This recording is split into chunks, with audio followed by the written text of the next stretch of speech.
Assalamualaikum warahmatullahi wabarakatuh. Nama saya Muhammad Naufal Taqiyuddin, mahasiswa Udinus dengan NIM A112021131414. Untuk kali ini akan menampilkan eh, hasil dari data science. Untuk langkah pertama, untuk data science yang akan dilakukan adalah yang pasti kita pertama mendownload data. Untuk selanjutnya kita upload ke Drive dan kita mountkan drive-nya. Hal ini agar tidak hilang dalam session. Jika di-upload di bagian sini saja, nanti akan hilang sessionnya dan datanya akan hilang, jadi harus di-upload ulang. Agar tidak terjadi seperti itu, lebih baik kita ambil datanya langsung dari drive. Jadi setelah di-download, kita uploadkan ke drive, kemudian kita mount drive-nya. Jadi dari from Google Colab import drive, drive mount untuk konten drive. Nah, ini untuk jalurnya saja. Kemudian kita memastikan filenya itu memang benar-benar ada di directory drive kita dengan cara tanda seru ini, kemudian ls, dan kita isikan jalurnya, yaitu content drive, my drive, kemudian nama filenya. Jika di bagian dalam folder, maka tambahkan dulu bagian foldernya, baru nama filenya. Nah, di sini jika ada, maka akan keluar hasilnya. Sini, untuk jalurnya akan terlihat. Untuk yang pertama kita akan menampilkan data terlebih dahulu. Kita importkan Pandas, library Pandas, ASPD. Terus kita beritahu juga path-nya, jalurnya itu kemana saja di drive-nya. Dan kemudian kita tampilkan dengan cara df sama dengan pd.read csv-nya untuk nama filenya ini. Dan kita isikan dengan path. Path itu untuk jalurnya ini, kemudian kita tampilkan df-nya. Jadi ini akan keluar semua datanya. Terus coba kita tampilkan saja untuk 5 yang pertama juga masih sama saja, untuk yang akhir juga sama. Nah, untuk langkah selanjutnya kita akan drop bagian yang 0 ini. Kenapa? Karena ini hanya urutan nomor saja, seperti ID nomor saja. Jadi tidak diperlukan untuk penelitian ke depannya. Jadi kita dropkan saja. Selanjutnya kita cek info dari data ini. Kita cekkan di sini df.info, kita tampilkan semua. Dia memiliki tipe data objek semua. Untuk isinya ini terlihat ada yang hilang, ada yang 89, ada yang 80. Kemudian untuk kolomnya ini bernama mid, low, excellent, dan selanjutnya juga. Nah, ini untuk data aslinya itu sebenarnya tidak sesuai dengan data yang asli ini. Jadi kita akan mengubah namanya ke dalam data yang asli. Nah, di sini seperti pada tempat untuk mendownloadnya. Nah, di sini datanya bernama ada lcore, lsurf, lo2 dan selanjutnya ini. Kita akan ubah seperti aslinya ini. Kemudian nanti juga diubahkan datanya disesuaikan juga dari kategorikal dan ada yang integer. Nah, untuk merubah nama fitur yang benar itu untuk di saat ini kita buat variabel baru bernama current column names, itu df column tulis. Jadi eh, nama yang saat ini itu di-list-kan eh, berurutan seperti itu, seperti ini. Tapi dalam sebuah function jadi aslinya otomatis sudah urut. Kemudian kita masukkan nama kolom baru. Kita buat variabel baru lagi, kita beri nama saja new column name. Dan kita urutkan sesuai ini. Karena jika di list akan seperti di bagian info ini urutannya. Nah, jadi ketika nanti digabungkan maka akan sudah sesuai sendiri. Nah, sini untuk mengubah nama kolom kita akan menggunakan df sama dengan df.rename columns tick.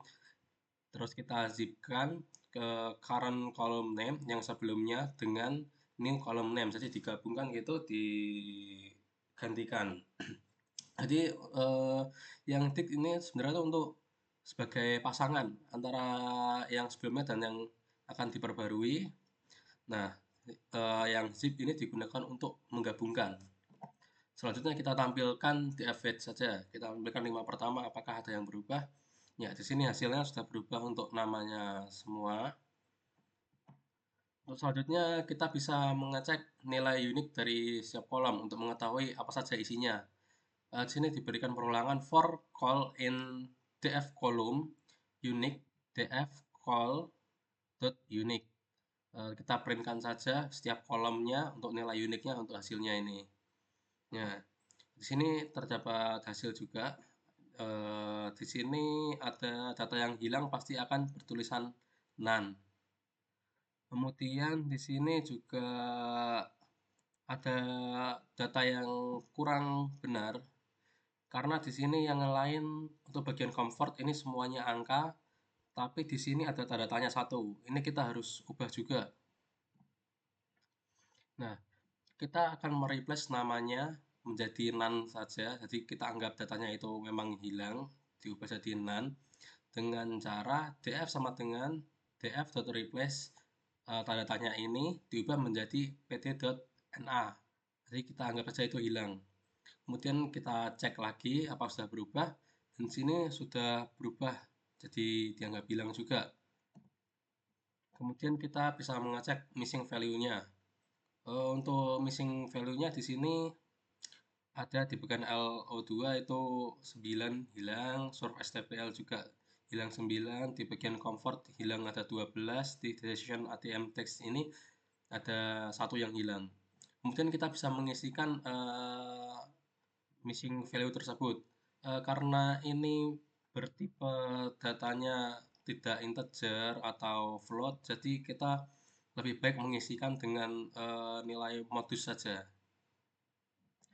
Untuk yang bagian LO2, source, comfort, decision, itu kita isikan sekalian saja dengan modus atau nilai yang sering muncul.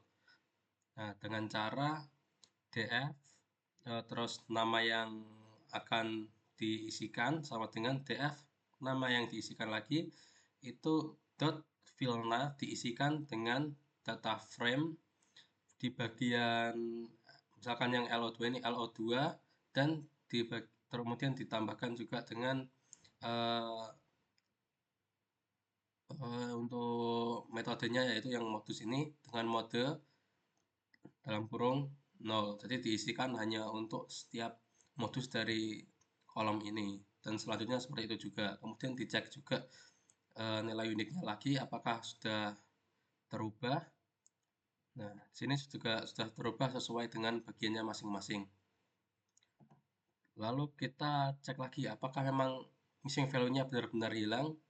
Nah, di sini juga terlihat sudah kosong semua. Caranya untuk missing value seperti sebelumnya yaitu df.isna.sum dijumlahkan semuanya yang kosong itu ada atau tidak, ternyata tidak ada. Untuk selanjutnya kita akan mengubah tipe datanya sesuai dengan data aslinya. Jika tadi datanya itu masih bertipe objek, maka kita akan ubah sesuai dengan aslinya. Di sini semuanya kategorikal kecuali bagian comfort diubah menjadi integer. Ya, caranya adalah eh, data frame terus namanya kolomnya sama dengan data frame nama kolom diganti dot as type diubah tipenya menjadi kategori. Untuk selanjutnya sama semua disesuaikan saja. Untuk bagian comfort ini juga diubah ke integer 64. Nah, setelah itu kita cek lagi infonya saja langsung dan sudah berubah. Langkah selanjutnya kita akan mengecek duplikasi data dengan cara df.duplicated.sum. Jadi kita cek duplikasi datanya apakah ada yang sama. Ya, ternyata ada yang sama sebanyak 12. Selanjutnya kita dropkan saja yang sama itu dengan cara df.dropDuplicate kita inplaskan true. Nah, terus kita cek lagi apakah masih ada, sudah hilang. Untuk langkah selanjutnya visualisasi data. Kita importkan dulu untuk visualisasi itu menggunakan matplotlib dan seaborn. Nah, nanti kita importkan matplotlib.pyplot as plt, import seaborn as sns. Nah, kita bagi berbeda saja untuk data numerik dan yang kategorikal. Untuk data numerik ini kita untuk kolom comfortnya ini kita tampilkan saja. Seharusnya tidak usah menggunakan for pun tidak apa-apa. eh, untuk kolom di bagian comfort, plt.figure fixed size ukurannya 6x4, terus kita SNS dengan histogram plot, terus untuk tampilkan data frame bagian kolomnya. Nah, untuk judulnya kita distribusi kolom dengan nama kolomnya nanti akan berubah setiap atas-atasnya ini. Kemudian untuk plotkan X labelnya di bagian bawah, ini namanya. Kemudian di PLT Y labelnya untuk label bagian Y-nya di bagian samping, kemudian kita show. Nah, nanti akan tampil datanya. Untuk yang kategorikal juga caranya sama, hanya untuk perulangannya kita tambahkan semua namanya saja. Nah, maka akan tampil semuanya.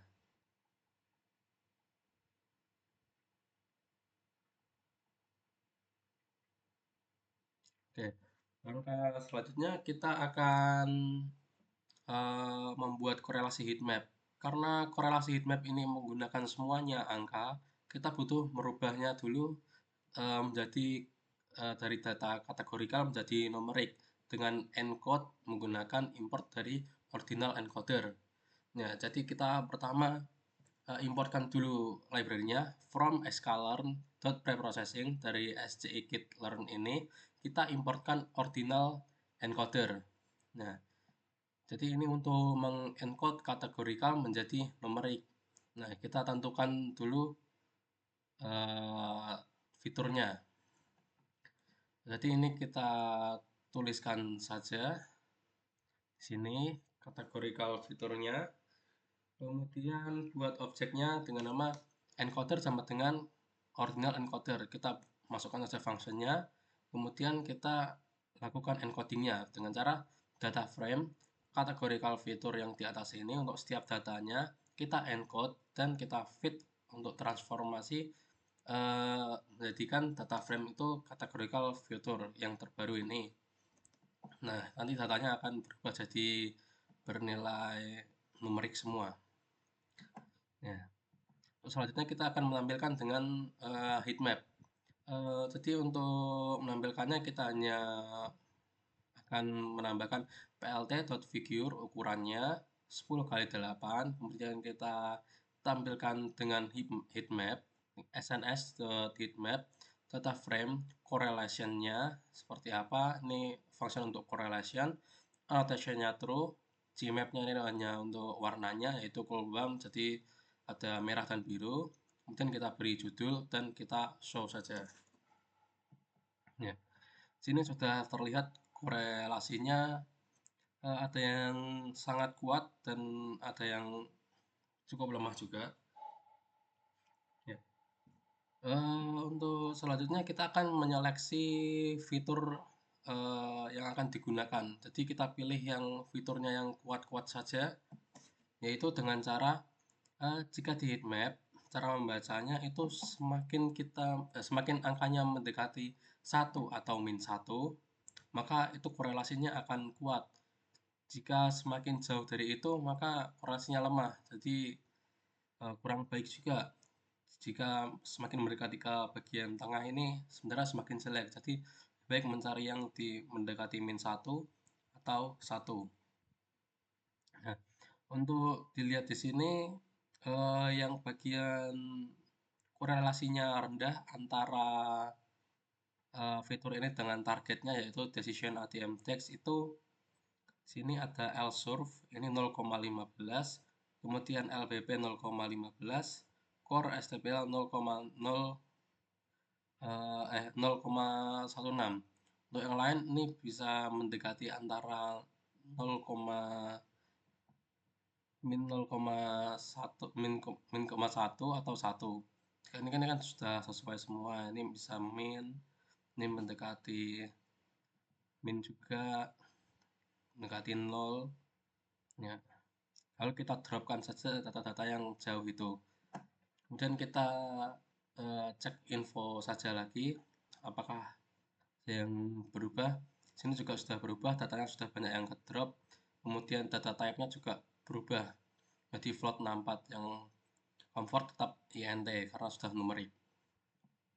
Untuk selanjutnya kita akan Splitting data, kita bagi data tersebut dengan cara kita gunakan library dari SCIKit juga from sklearn.model selection kita importkan train test split. Ya, jadi kita akan bagi datanya menjadi X dan Y. Untuk X itu semua fitur di data kecuali ATM text karena itu akan jadikan target. Dan untuk Y-nya jelas kita isikan targetnya yaitu ATM text ini. Dengan cara X sama dengan kita dropkan decision ATM text. Nah, untuk yang Y-nya kita hanya tampilkan yang decision ATM text. Jadi untuk yang X ini akan tampil semua kecuali decision ATM text dan Y hanya akan tampil decision ATM text. Nah, kemudian kita bagi datanya menjadi data latih dan uji sebesar 70/30. Ya, untuk caranya adalah xtrain, xtest, ytrain, ytest sama dengan train test split. Kita gunakan importan tadi. Kemudian kita isikan nilai x-nya di sini dengan y. Kemudian test size-nya kita isikan data ujinya sebesar 30. Nah, 30%. Kemudian kita isikan random state-nya 42, sudah standar. Selanjutnya kita bisa melakukan normalisasi data atau scaling data dengan cara kita importkan standar scalar. Dari sklearn.preprocessing kita importkan standar scalar, kemudian kita buat objeknya, buat variabel baru dengan nama scalar sama dengan standar scalar, kita masukkan fungsinya saja, dan kita lakukan scalingnya. Dengan data frame, yang bisa diubah itu hanya bagian comfort, karena dari awal memang dia isinya sudah angka semua.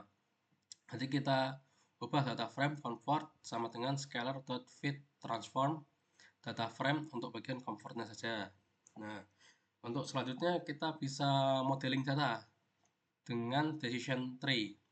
Nah, jadi kita akan mengambil from sklearn.tree, importkan modelnya datanya yaitu decision tree classifier. Kemudian kita butuh juga mengecek akurasi atau lain-lainnya juga. Nah, kita from sklearn.matrix importkan akurasi score, classification report, conversion metric. Nah, untuk selanjutnya kita buat objeknya dulu.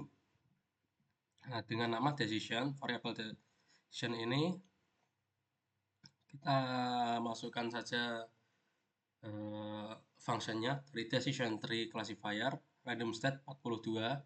Ini sudah standar saja. Kemudian kita train testnya.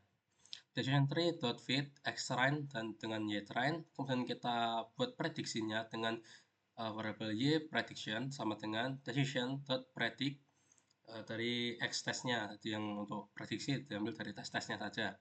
Kemudian kita mengevaluasi hasilnya. Kita buat variabel baru lagi bernama akurasi sama dengan akurasi score. Ini untuk fungsinya kita isikan parameternya dengan y-test dan y-prediction yang dari atas ini. Nah, kemudian kita printkan saja hasilnya. Dan untuk report dari conversion metricnya juga sama, kita printkan saja langsung classification report dengan y-test dan y-pred. Kemudian print conversion metricnya juga sama untuk y-test dan y-predictionnya. Nah, untuk hasilnya di sini pertama hasilnya dia itu sekitar akurasinya 0,4583. Kemudian untuk di bagian reportnya mungkin dibulatkan di sini menjadi akurasinya 0,46 dengan precision jika di 0 itu 0,61, recallnya 0,65. Ya. Terus di conversion metricnya ini juga tampil di sini bagian ini juga ada 11, 0, 6, 7. Selanjutnya karena ini akurasinya cukup rendah, hanya 0,46, kita akan lakukan optimasi. Di sini saya mengoptimasi pertama dengan grid search dan yang kedua dengan randomize. Kita akan pilih yang terbaik saja nanti. Yang pertama kita akan optimasi dengan grid search. Jadi kita importkan saja lagi from sklearn.model selection import grid search. Jadi untuk caranya saja. Nah, ini untuk parameternya kita isikan parameter param grid, kita buat variabel lagi dengan isikan criterion, kita isikan gini entropy, max depth untuk kedalamannya mulai dari yang tak hingga kita batasi sampai 20, min sample splitnya 2 hingga 10, min sample leaf-nya 1 hingga 4. Nah, untuk penjelasannya kriteria ini hanya untuk kriteria, jadi ketika yang digunakan gini itu akan memilih elemen yang dipilih secara acak. Nah, untuk entropi dia itu untuk mengukur ketidakpastiannya. Nah, untuk max step jelas ini hanya untuk kedalaman decision tree-nya itu kita beri maksimal hingga berapa. Kalau di sini mulai tak hingga 20 bisa. Kemudian minimal sampel yang diperlukan. Kemudian ini sampel minimum yang ada di bagian leaf-nya. Kita akan mengambil sampelnya hanya berapa seperti itu. Kemudian ke objek. Seperti biasa, jika membuat objek, kita harus membuat variabel baru dengan nama grid search, sama dengan masukkan saja fungsinya grid search CV, estimatornya kita gunakan decision, jadi diambil dari yang atas ini. Kemudian parameter grid sama dengan parameter grid ini, kemudian CV sama dengan 5, scoring, kita gunakan cara akurasi. Nah, untuk train test, grid search kita fitkan xtrain, ytrain, kemudian hyperparameter terbaiknya kita ambilkan, base parameter sama dengan grid search dot base param, kemudian kita printkan hasilnya. Untuk evaluasinya juga hampir mirip caranya, base model sama dengan grid search dot base estimator, ini untuk fungsinya. Kemudian untuk akurasi kita juga base model dot score. Nah, kita printkan dari X-test dan Y-testnya. Kemudian kita printkan hasilnya di sini. Nah, jadi di bawahnya akan tampil hyperparameter terbaik itu kriterianya menggunakan entropi, kedalaman maksimumnya itu tak hingga, kemudian minimal sampel leaf-nya itu 4, minimal sampel speed-nya 2. Dengan akurasi terbaik menghasilkan 0,416. Di sini ini malah menjadi turun setelah dioptimasi. Kemudian untuk yang randomize search juga caranya sama, tapi di sini semakin turun lagi menjadi 0,33. Nah, untuk yang terakhir ini hanya penjelasan saja cara membaca confusion matrixnya. Jadi tadi di sini dijelaskan itu ada misalkan confusion matrixnya ini ada true positif, true negatif, false positif, dan false negatif. Ya, jadi untuk yang positif positif itu di bagian kiri, negatif negatif di kanan. Untuk true yang di atas, false yang di bawahnya. Jadi ini untuk hasilnya itu bacanya itu menyilang. Dari yang 11 ini true negatif, true positif, yang 0 true negatif, yang 7 false positif, yang 6 false negatif. Jadi true positif itu ketika observasinya memang benar dia bernilai positif, jadi ada 11. Untuk yang true negatif, jika dia diobservasi benar dan diprediksi negatif, itu jumlahnya ada 0. Untuk true negatif dan positif, jika dia semakin besar, maka kinerja modelnya semakin baik. Untuk false positif, dia ada 7, berarti observasi yang salah tapi dinilai positif ada 7, berarti itu ada error, jadi ada error sejumlah 7, error pertama. False negatif ada 6, berarti observasi yang salah tapi diprediksi negatif ada 6, atau error keduanya ada 6. Semakin kecil maka semakin baik, karena semakin kecil error akan semakin baik juga. Nah, di sini ada juga penjelasan untuk akurasi, presisi, recall, time, dan tesnya. Untuk akurasi jelas dia mengukur optimalnya tuh berapa persen dia modelingnya. Di sini yang tadi terbaik itu hanya 46%. Kemudian presisi itu seperti prediksi positif yang benar. Jadi diprediksi yang benar itu dia berapa persen secara presisi memang benar. Jadi dia ada 61% tadi yang terbaik. Kemudian di recall-nya itu proporsi observasi positif yang diidentifikasikan dengan benar ada 65%. Training itu data yang dilatih ada 70%, karena kita dibagi dengan 70 dengan 30. Kemudian tes data yang akan diujikan itu hanya sebesar 30%. Sekian dari saya, terima kasih.